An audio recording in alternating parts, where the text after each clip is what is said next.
invest at least 1 hour for yourself. And that I think is very, very important. Today, knowledge is everywhere. When I was young, people used to say, knowledge is not to be shared. You hoard knowledge. You don't tell others what you know. Today, there is overabundance of knowledge. So what is important is how are you applying that knowledge, you know. So knowledge by itself is not power. Knowledge translated to action is power. Hi, and welcome to another episode of the People Hum interview series. This is your host, Zia at People Hum. People Hum is an end to end, one view integrated human capital management automation platform, the winner of the 2019 Global Cody Award for Human Capital Management, that's specifically built for crafted employee experiences and the future of work. We run the People Hum blog and channel that receives more than 400,000 visitors a year, and we also publish several interviews with well-known names globally every month. We have with us today Avik Chatterjee, leadership consultant and coach, keynote speaker, and visiting faculty. Avik is a high-energy facilitator and OD specialist with expertise in OD coaching personality type theories, performance enhancement tools, and much more. As a facilitator, he's highly energetic and engaging. He has been a keynote speaker and motivational speaker at conferences and events and has spoken at TEDx as well. He's a trained executive coach from Coach for Life and has been coaching senior executives since 2009. Welcome, Avik. It's a pleasure to have you here today with us. Thank you. It's a pleasure for me as well. And now with that lovely introduction, I'm also very excited to hear me. So yes. Okay, so let's get into it. In your work as a leadership mentor, you mentioned working with personality types theories. Could you brief us a bit on that? Sure, sure. So I look at personality type theory as a tool, and there are many, many different personality type theories. If you look at what is personality type theory, it kind of tells a little bit about yourself, right? So you do a test, and that test kind of, the more honestly you do it, the more honest results you get. Not one test is complete, but the more you do these tests and answer honestly, the more light it sheds on things that might have been hidden from you. Now, what happens with leaders is a lot of time as you go up the ladder in any organization, you stop getting feedback. Until and unless you actively seek feedback, you tend to get blindsided because you are so focused on execution. A lot of time you don't stop to think, is there some patterns you have developed in your life that may not be serving you right now? A lot of time what happens is when we start working, we develop certain patterns, and then over the years these patterns can become less effective. It's almost like, think about this as a teacher who gets promoted to a principal. Now, as a teacher, that teacher might have been fantastically effective, going to a class, teaching 60 students, finishing the syllabus on time. Now, as a principal, he or she might not be very effective. And the primary reason is the competencies are very different.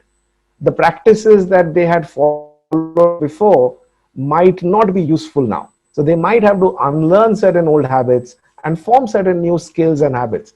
They might need to learn administrative skills. So similarly, leaders that I see in India and the people that I work with in the Southeast Asian subcontinent, a lot of them have grown up the ranks, and a lot of their default way of working may have stopped being effective. So psychometric tools, and I am pretty tool agnostic. I don't believe that one tool is better than the other. The more tools you do, the more you get kind of a feeling of what is your internal driver, what motivates you, and that can give you an understanding of do I need to change anything that I'm doing right now. So psychometric tools give a kind of idea about what are my internal drivers, motivations, and that can help me to make better decisions. So that's what I feel, the use of psychometrics is. Yeah, that's actually quite interesting because I think psychometric tools can be very effective in that sense because they personalize it to your Right. personality traits, so you get like a clear understanding of a Right. particular person specifically rather than a general one view, one answer applies to all Right. things. So yeah, that's a very interesting take and way and approach of looking at things. So you touched upon change, and the next question I had for you was actually on change management. So change management has gained precedence during the pandemic, for its importance is now portrayed in a whole new light. What are your views on that? So I personally feel that change was always happening. It's not something new that change is happening for the first time. Change was happening, and leaders had to manage change before also. The only thing that has changed is probably the pace of change has increased too much. Right now, previously it was a very linear way change used to happen. There was a lot of gap. There was time for somebody to manage that change, to forget those old ways of working and imbibe the new ways of working. Today, what I feel is it's happening on a continuous cycle. So right now, change is the only constant. So as a leader, it is becoming very, very important for a leader to manage this change. And particularly if you think about this pandemic, people are working from home. A lot of ways of working are changing. Nobody has a clear idea when this will end. Will businesses pick up? Will they not pick up? The psychological side of change. A lot of my people that I'm coaching right now are working from home, and everybody is stressed. One common feeling is everybody is trying to do more. So there's this whole psychological aspect of, people are not very certain whether their job will be there or not. So it's not sustainable. What I'm seeing is people are working 12, 14 hours. They're trying to prove I'm invaluable to the company, and it's causing a lot of stress. Your bedroom has become a room where you are working. You have children in the house. There's pressure cooker going in the, back. Sometimes you have to do also the household chores. In office, things are different. You go to an office, there's a coffee machine, you can concentrate on your work. So managing change not only in your own personal life, because that's a huge change, but managing change in the ways of working.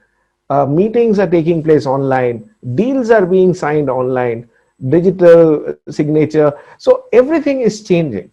So in my understanding and what I am looking at in the last 9 months, like I have never done an online class before. 9 months back, I would, like, I honestly didn't believe that this works.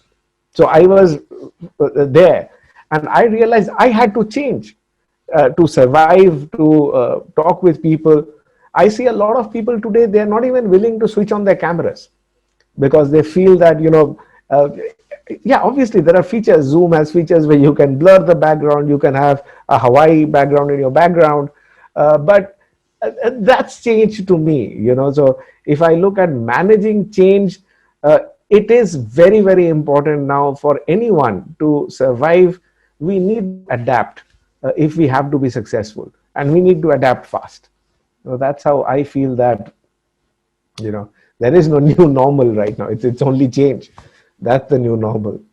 I absolutely could not agree more. And working in People Hum, which is a human capital management platform and a digital solution, we see a lot of people Right. who are now open to using digital solutions, who Mm. now need this, and people have been pushed into a space where they have to kind of adapt to Right. survive Very and true. completely outside people's comfort zone. And like you said, the pace at which this just happened was so fast. Like not everyone could 100% move at this pace, but I think people weren't really given a choice. Absolutely. So I think that's an interesting way that the pandemic has really affected us, especially in the human resources space. Right.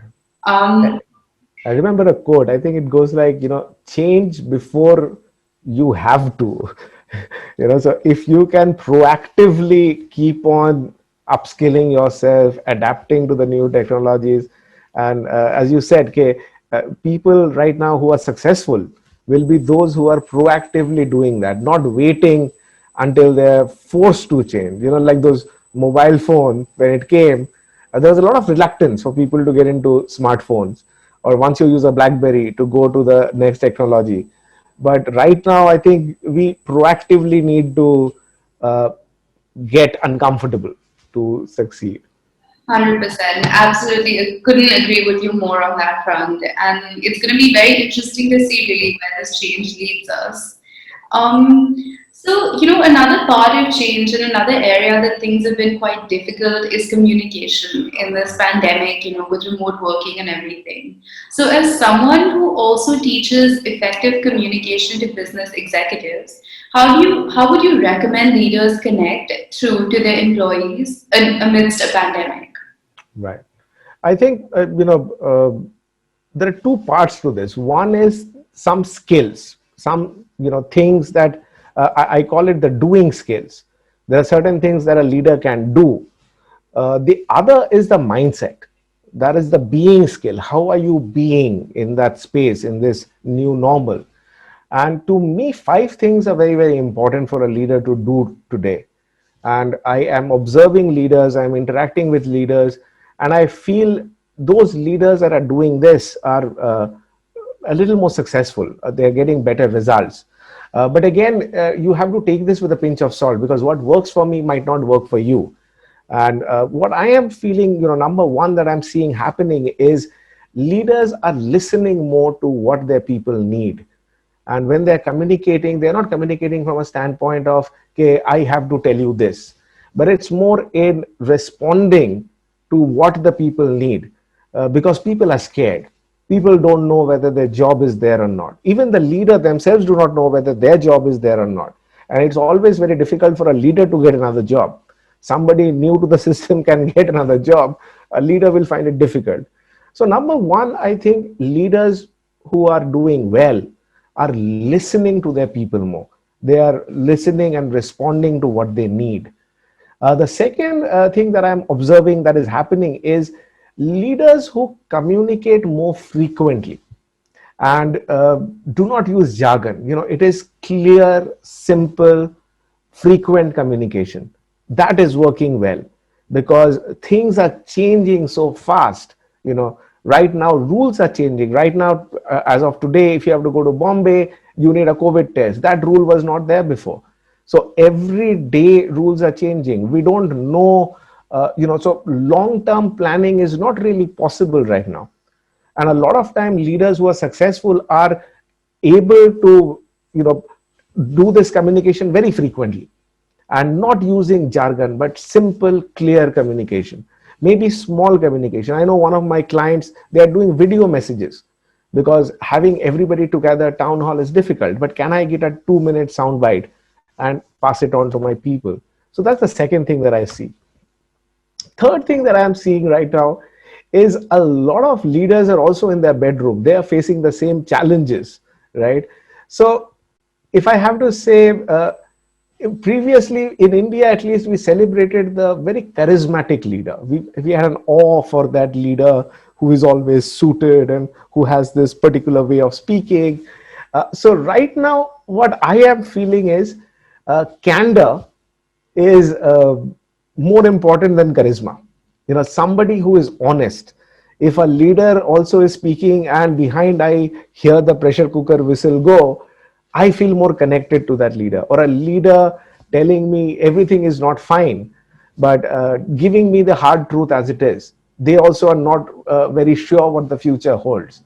So leaders who are communicating with a lot of candor, with a lot of honesty, I connect. And just for example, and you have interviewed Marshall Goldsmith, and I was listening to one of Marshall Goldsmith's initial sessions that he did online, and in his house you can see the light is not great, the signal is not great, his voice, but the connect that I had with that call was more than a very curated nice conversation with very nice light and HD quality.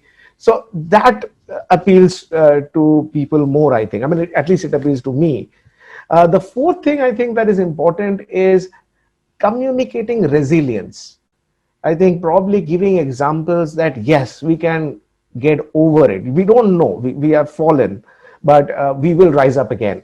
And that kind of a hope, that kind of I would want my leader to give me that we don't know the way, we don't know how will we rise up, but we know that we will rise up. If we work together, we can do this.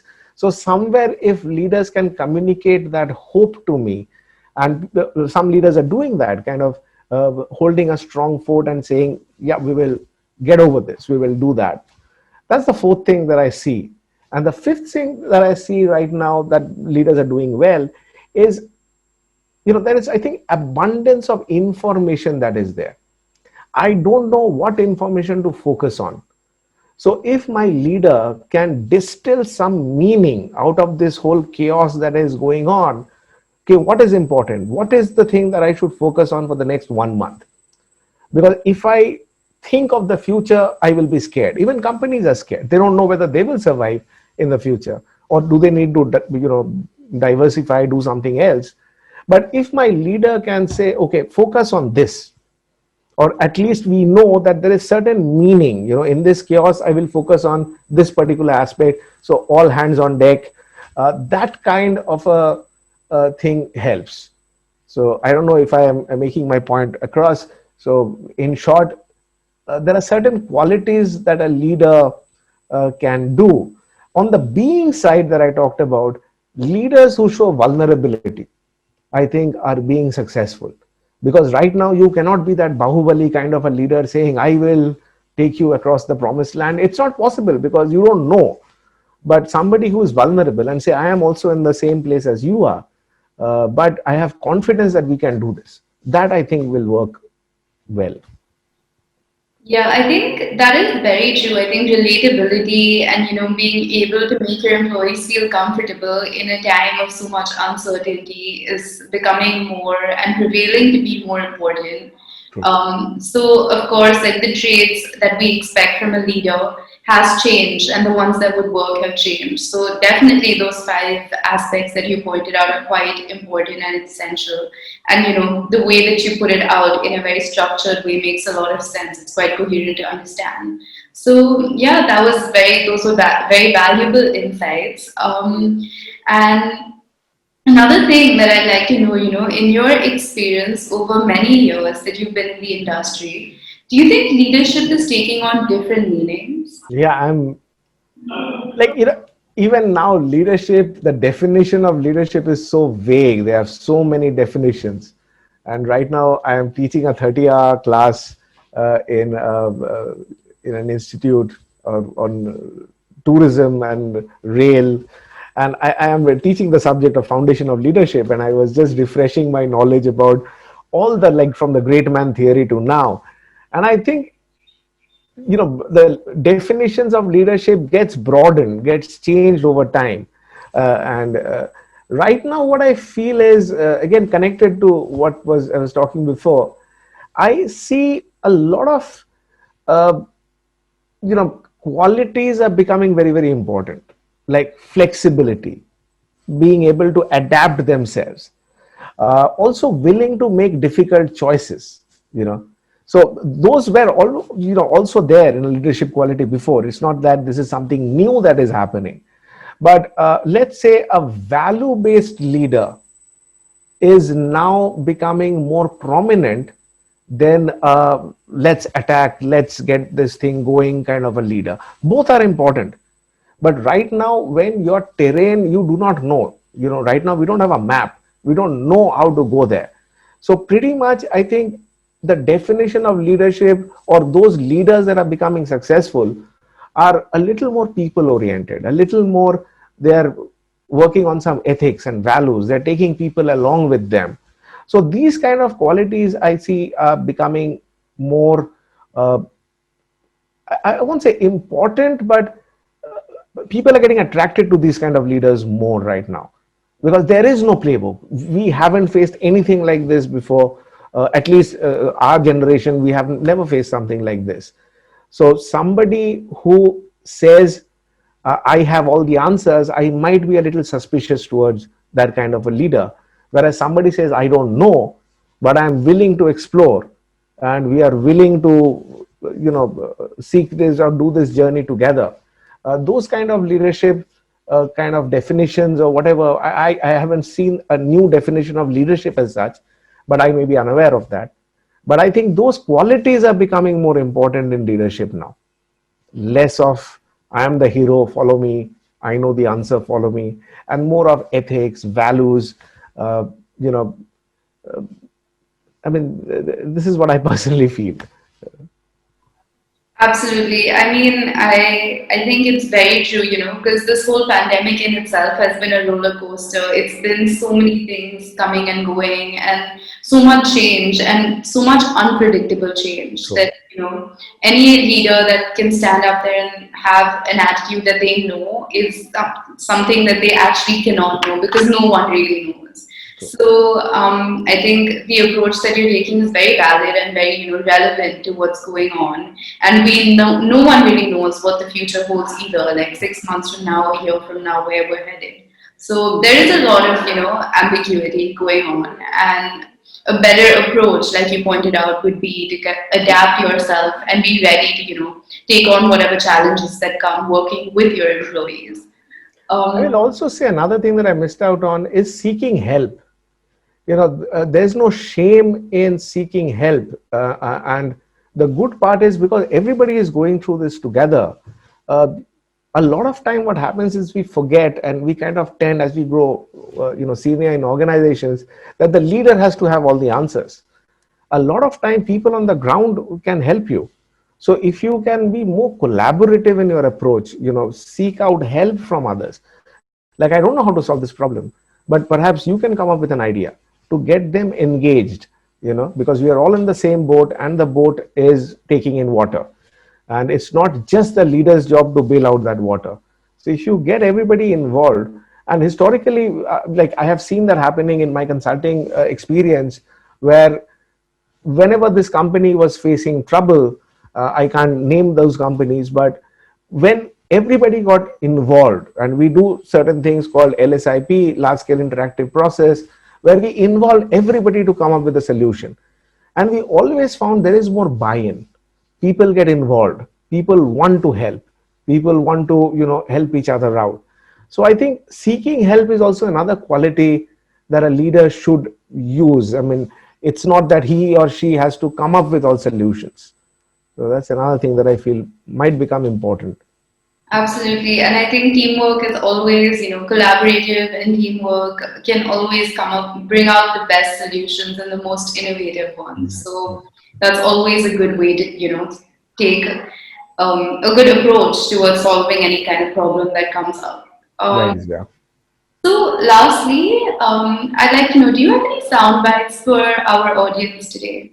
So one thing that I really liked is this whole, and Yuval Harari, when I was reading his books, and I resonated a lot with Yuval's books, and he talks about something I really like, is that whole thing about continuous learning. In the old days, you study for 30 years, and then for the rest of the year, you can reap benefits of what you studied. But I think today, what advice I follow, and you can look into it if it makes sense for you, is continuous learning. Invest at least 1 hour for yourself, and that I think is very, very important. Today knowledge is everywhere. When I was young, people used to say, knowledge is not to be shared. You hoard knowledge, you don't tell others what you know. Today there is overabundance of knowledge. So what is important is how are you applying that knowledge. So knowledge by itself is not power. Knowledge translated to action is power. So am I continuously learning? Am I into that mode of continuously learning and not settling down? I think that is one advice that I follow. And connected to that is the whole adaptability. Am I willing to change? And as I was telling you, a lot of time we get fixated with certain things. And I was telling you, if you do this, it's a small exercise. If you just cross your arms and just check which hand comes on top. For some people, it will be left, and for some, it will be right. And now, if I tell you to do the other way around, it might feel a little weird. And that is what I mean. There's no logic why you do this or why you do this. It's just that it's a very low stake activity, and whatever you did the first time, it has become a habit, it has become a pattern. So what I mean by that is, if you can understand, is there any pattern that has formed? Now, in a pre-pandemic time, those patterns might have helped you. In a post-pandemic world, those patterns might not help you. So am I actively looking at some patterns and seeing, are they still effective? So that might be something that is a second advice that I can give you. Yeah, I mean, that's it. I don't have more advices to give you, but I will strongly recommend everyone to figure out what works for you, because take advice, know from others. Like, I am looking at a lot of podcasts, a lot of leaders, how they are managing, and then you need to figure out, how do I put it into action. Even if it's one thing that I can put into action, it's going to help. Theory by itself will not help. Everybody has their own way of doing it. That's not very helpful until and unless I translate that into a very concrete, actionable thing, for myself. So that's. That makes a lot of sense. And like the example you just gave of crossing your arms, like it makes one actually realize how relevant that is to everyone. Like, Right. and how we all should like look into our own patterns that subconsciously just develop into a lifestyle. So yeah, that was a great note to end this interview upon. And thank you so much for speaking with us today and sharing your valuable insights. It was a great conversation, and I wish you and your business all the very best. Thank you so much, Zia, and it was a pleasure to talk to you. Thank Had you. fun. Thank you. Bye.